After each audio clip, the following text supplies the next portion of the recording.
When we study complex deception architectures, we encounter a fundamental question.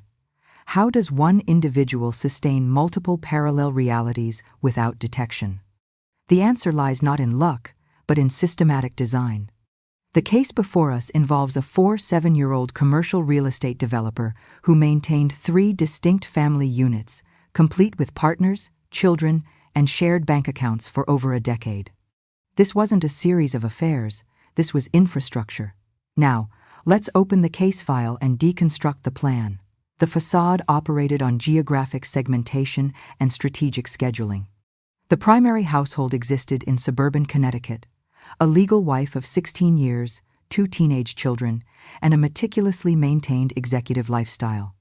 The second family, established 9 years prior, resided in a Philadelphia brownstone, a domestic partner, who believed they were in a committed, monogamous relationship, raising a 7-year-old daughter together.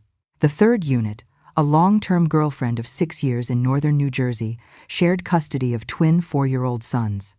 Each woman knew him by slight variations of the same identity.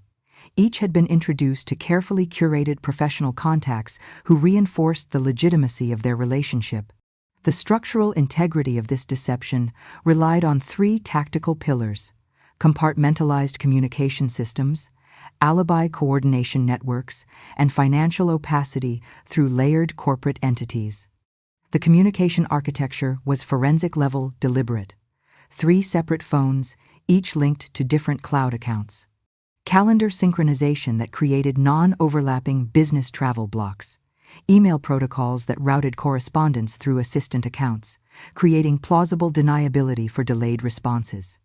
When we examine the digital footprint, we see not chaos, but meticulous information control. The alibi network extended beyond simple lying. Business partners, administrative staff, and even family members unknowingly participated in the deception through fragmented information. A client dinner confirmed by one colleague. A site inspection verified by another. The construction of believable cover stories through distributed, partial truths. What sustained this architecture wasn't just deception, it was resource allocation. The financial infrastructure supporting 3 households, 3 sets of children, and the lifestyle expectations of each partner required sophisticated cash flow management. This detail becomes critical in understanding what happens when the first fracture appears. The facade held for a decade. Then came the medical emergency that standard protocols couldn't anticipate. The collapse began with a scenario no deception architect can fully prepare for: a car accident requiring emergency hospitalization. When the Connecticut wife arrived at the trauma center, hospital staff needed to access her husband's phone for emergency contact information. Standard protocol, unforeseeable circumstances. The device unlocked revealed not the expected business correspondence, but a text thread that referenced our daughter's piano recital and a woman's name she had never encountered. The initial assumption followed predictable patterns: an affair, a single relationship he had been hiding. The emotional wound was immediate, but the strategic response was measured. Rather than confrontation, she engaged a digital forensics specialista decision that would prove pivotal. The forensic extraction revealed an architecture that exceeded simple infidelity. The phone contained synchronized calendar blocks that aligned with his business trips, but the destinations didn't match his corporate travel records. Financial apps linked to accounts she had never seen. Photo libraries featuring children at birthday parties, holiday celebrations, and everyday domestic moments. Not hidden mistress photos, but family documentation. When we analyze the discovery sequence, we see how each new piece of evidence expanded the scope of the betrayal. The second phone led to cloud account credentials. The cloud accounts revealed email correspondence spanning years. The emails referenced property addresses, school enrollment documents, and co-parenting logistics. This wasn't a man conducting an affair, this was a man operating multiple concurrent family systems. The revelation that destroyed the conventional narrative came through a cross-referenced financial analysis. The forensic accountant identified cash transfers to 3 separate residential properties, tuition payments to 4 different schools, and insurance policies listing 3 different women as beneficiaries on various accounts. The pattern indicated not sequential relationships, but parallel, simultaneous commitments. Here, we encounter the critical pivot point. The wife faced a choice: frame this as romantic betrayal and pursue conventional divorce proceedings, or recognize the systemic fraud embedded in the deception. The financial architecture supporting three families revealed resource diversion on a scale that suggested potential corporate malfeasance. Funds flowing through his business entities to personal expenses. Tax implications for unreported dependents. Potential insurance fraud through multiple beneficiary claims. The rupture extended beyond the personal. When the forensic team traced the digital breadcrumbs to the Philadelphia address, they discovered public records listing the domestic partner. A routine database search revealed the New Jersey property and the girlfriend's name on utility accounts. What began as a single discovery now encompassed multiple women, multiple children, and a financial structure that raised legal questions beyond family law. The agitation intensified when the legal team calculated the resource allocation. The funds sustaining this triple life architecture didn't just come from legitimate income. The cash flow analysis suggested systematic extraction from the family business, potentially implicating corporate assets and investor capital. The betrayal wasn't just romantic, it was economic, potentially criminal, and it threatened everyone in the system. This revelation transformed the problem. The conventional divorce narrative, wronged wife versus cheating husband, became obsolete. The true antagonist wasn't another woman. It was a system of fraud that victimized multiple families simultaneously. The conventional script for this scenario involves competition, conflict, and territorial defense. Society expects the wronged wife to direct her anger toward the other women. This is the catfight framework, a reductive, demeaning narrative that positions women as adversaries fighting over male attention. But when we deconstruct complex fraud architectures, we discover a more sophisticated possibility. What if the perceived rivals recognized their shared antagonist? The transformation from adversaries to allies began with a calculated risk. The Connecticut wife's attorney, recognizing the scale of the deception, made an unconventional recommendation. Contact the other women directly, but frame the outreach not as confrontation, but as information sharing. The legal strategy hinged on a critical insight: each woman possessed fragmented evidence of the same systemic fraud, and only collective intelligence would reveal the full architecture. The first contact occurred through the attorney as intermediary. A letter to the Philadelphia domestic partner outlined the basic facts: the existence of a legal marriage, the timeline of their overlapping relationships, and most critically, the evidence of financial irregularities that suggested all parties were victims of a broader scheme. The tone avoided accusation. Instead, it presented a proposition: meet to compare documentation and assess whether collaborative legal action would serve their collective interests. The domestic partner's initial response followed predictable emotional patterns: disbelief, anger, denial. But the forensic evidence was irrefutable. When presented with time-stamped photographs of the Connecticut family at events that occurred simultaneously with documented moments in Philadelphia, the logical impossibility became undeniable. More critically, when shown the financial analysis revealing the business's cash flow diversions, a new threat emerged. If he had been defrauding corporate accounts to sustain multiple households, all three women potentially faced legal exposure as beneficiaries of potentially illicit funds. The strategic pivot occurred when the Philadelphia partner provided her own documentation: text messages that contradicted his claimed business travel, receipts from locations that didn't align with his corporate calendar, joint account statements showing deposits from sources she couldn't identify. When we layer her evidence over the Connecticut wife's forensic extraction, patterns emerged that neither possessed individually. The New Jersey girlfriend represented the greatest unknown. Unlike the legal wife and the domestic partner who had cohabited with him for years, this third relationship operated on a more intermittent schedule: weekend visits, carefully planned around the other commitments. The outreach to her required different framing. She was presented not with betrayal evidence, but with financial risk. Records suggested she had been listed as a beneficiary on insurance policies funded through potentially fraudulent business practices, creating legal liability she hadn't knowingly assumed. Her contribution to the collective evidence pool proved decisive. She had saved years of email correspondence that contained admissions about his business practice statements, about creative accounting, references to offshore accounts, and discussions about structuring transactions to avoid tax reporting thresholds. What she had interpreted as entrepreneurial ambition now read as potential criminal exposure when analyzed alongside the broader financial architecture. Here, we encounter the formation of the war room.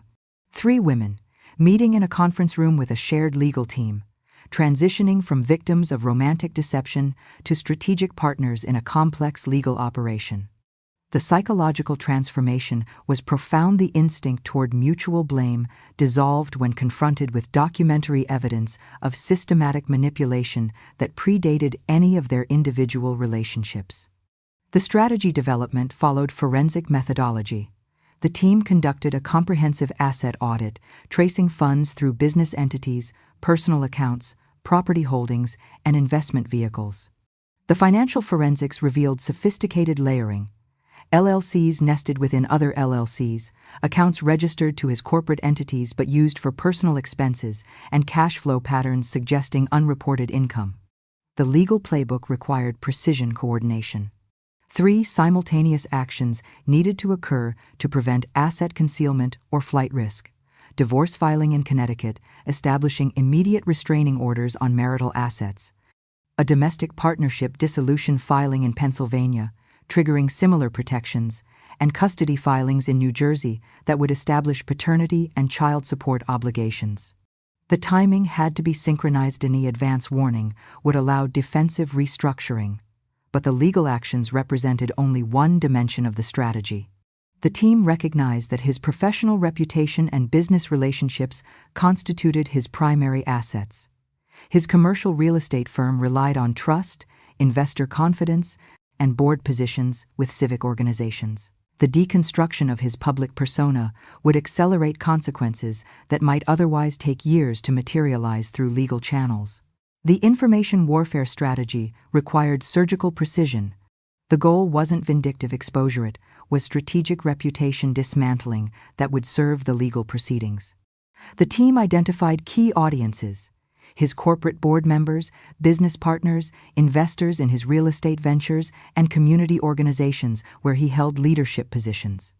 The evidence portfolio was curated for maximum impact: financial documents showing fund diversions, time-stamped communications proving systematic deception, photographic evidence demonstrating the impossible logistics of his claimed whereabouts. Each piece authenticated, cross-referenced, and prepared for simultaneous distribution. The psychological dimension of the strategy focused on information control. The team recognized that his power derived from narrative management, the ability to tell different stories to different audiences and maintain credibility through compartmentalization. The coordinated release would destroy that capability by presenting irrefutable documentation to all audiences simultaneously, eliminating the possibility of alternative explanations. The media component required careful calibration. Direct press outreach risked appearing vindictive or sensationalized. Instead, the strategy leveraged institutional channels. The corporate board received detailed documentation through their legal compliance officer. Investors received SEC whistleblower filings detailing potential fraud, and community organizations received ethics complaints backed by financial evidence. The social media architecture was designed for viral amplification without direct attribution. Strategic posts from the 3 women's personal accounts, published simultaneously, presented simple factual statements with time-stamped evidence. No emotional appeals, no dramatic accusations, just documentation that would speak for itself once public. When we analyze this planning phase, we see the transformation from personal betrayal to strategic operation. The alliance didn't just pool evidence, it created a coordinated assault on the systems that had enabled the deception. The romantic betrayal became almost incidental compared to the systematic fraud that threatened their financial security and potentially implicated them in legal exposure. The execution date was selected based on strategic timing: a Monday morning when business operations would be active, board members accessible, and media cycles hungry for content.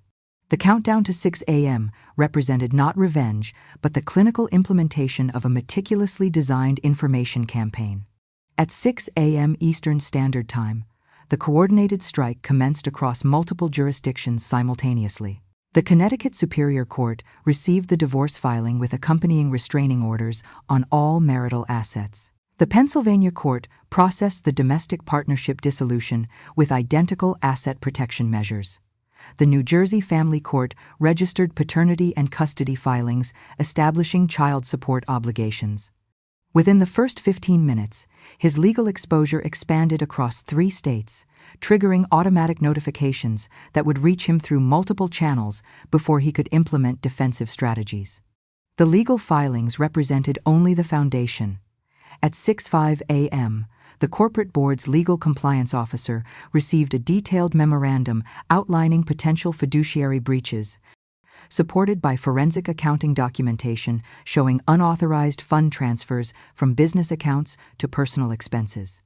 The compliance protocol required immediate notification to the full board and suspension of financial authorities pending investigation, a mechanical, institutional response that couldn't be negotiated or delayed. The investor notification followed institutional channels designed to protect financial stakeholders. The SEC whistleblower portal received comprehensive documentation of potential securities fraud involving misrepresentation of business assets and unreported personal liabilities that could affect company valuations. The submission triggered mandatory review protocols that would place his business ventures under regulatory scrutiny, regardless of his personal response. The social media component deployed at 6:15 a.m. with surgical precision. 3 simultaneous posts from 3 different accounts, each containing simple factual statements and time-stamped photographic evidence. The Connecticut wife posted a family photograph with the caption, "Celebrating 16 years of marriage while building our life in Connecticut." The Philadelphia partner posted a domestic scene. 7 years, creating a home and raising our daughter together. The New Jersey girlfriend posted images of the twins. 4 years of weekend fatherhood and shared custody. The posts contained no accusations, no emotional appeals, no dramatic revelations. They simply presented evidence of simultaneous, overlapping family structures that were logically impossible if any of his claimed narratives were accurate. The contradiction spoke louder than any accusation could. The viral cascade began within minutes. Professional contacts who knew him in one context discovered evidence of completely different lives. Business partners tagged in Connecticut family photos saw themselves referenced in Philadelphia domestic scenes. The cognitive dissonance created by irrefutable photographic evidence from reliable sources triggered immediate sharing across networks. By 7:30 a.m., his phone registered over 200 missed calls. Text messages accumulated faster than notification systems could process. Email inboxes flooded with requests for clarification from business partners, investors, and board members. The communication overload itself became a strategic asset. The volume of simultaneous inquiries made selective response impossible. He couldn't craft different explanations for different audiences because all audiences were now communicating with each other. The professional dismantling accelerated through institutional mechanisms. By 9 a.m., the corporate board convened an emergency session and voted to place him on immediate administrative leave pending investigation. The motion passed unanimous not because of personal judgment, but because fiduciary duty required immediate action when presented with documented evidence of potential fund misappropriation. By 11 a.m., 3 community organizations where he held board positions received ethics complaints supported by the same financial documentation. Each organization followed similar institutional protocols: immediate suspension from leadership roles, formal investigation procedures, and public statements about taking allegations seriously. The responses were mechanical, driven by governance requirements rather than personal animosity. The media coverage emerged organically through local news monitoring of court filings. Reporters discovered the simultaneous legal actions across 3 jurisdictions involving the same defendanta pattern that suggested coordinated action and potential criminal dimensions. By 2 p.m., local news outlets in all three regions had published initial reports, each focusing on the legal and financial irregularities rather than the personal drama. The business impact materialized with mathematical inevitability. By 4 p.m., three major investors in his real estate ventures submitted formal requests for emergency partnership meetings and independent audits. The requests weren't punitive, were contractually required responses to potential fraud that could affect asset valuations and investor returns. By 6 p.m., 12 hours after initial execution, his professional infrastructure had effectively collapsed. Board positions suspended, business authorities revoked, investor confidence destroyed, and legal exposure expanding across multiple jurisdictions. The reputation cascade wasn't the result of gossip or rumor, it was the mechanical consequence of presenting irrefutable documentation to systems designed to respond to evidence of fraud. The 24-hour window demonstrated how coordinated information release accelerates institutional responses that might otherwise take months or years to materialize through conventional legal channels. The legal consequences manifested across multiple domains simultaneously. The Connecticut divorce proceedings established immediate asset freezes and forensic accounting reviews that revealed systematic fund diversions totaling approximately $2.3 million over 7 years. The financial reconstruction demonstrated how business accounts had been used as personal ATMs, with cash withdrawals and transfers structured to avoid reporting thresholds, AASA pattern that elevated the matter beyond civil divorce into potential criminal tax evasion territory. The Pennsylvania domestic partnership dissolution triggered similar asset discovery processes, but with an additional dimension. Because the relationship had lasted over 7 years and involved a shared, dependent, the legal framework treated it as a common law marriage equivalent for property division purposes. The financial obligations expanded exponentially when the court calculated support payments across 3 households, a mathematical reality that exceeded his actual income capacity even when business accounts were included. The New Jersey paternity and custody filings established child support obligations for the twins that carried criminal penalties for non-payment. The jurisdictional complexity created a perfect legal trap. Obligations in 3 different states, each with independent enforcement mechanisms, each with different courts monitoring compliance. The business collapse accelerated beyond the initial 24-hour cascade. Within 2 weeks, the independent audit commissioned by investors revealed additional irregularities: inflated property valuations, misrepresented rental income, and undisclosed personal liabilities that affected the solvency of multiple business entities. 3 major development projects lost financing when banks reassessed credit risk in light of the documented fraud patterns. The criminal exposure materialized through the institutional channels the strategy had triggered. The SEC investigation, combined with state tax authority reviews, produced evidence sufficient for prosecutors to file charges for wire fraud, tax evasion, and securities fraud.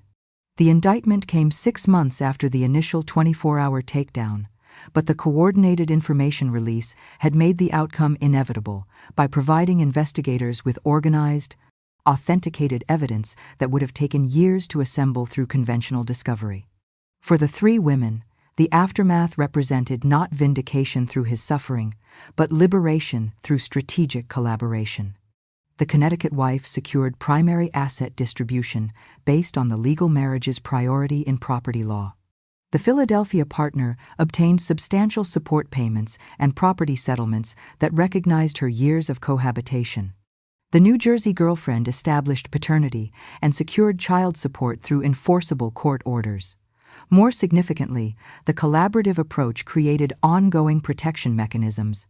The 3 women maintained their legal coordination, ensuring that any attempt to manipulate one jurisdiction's obligations against another's interests would be immediately countered through unified legal response.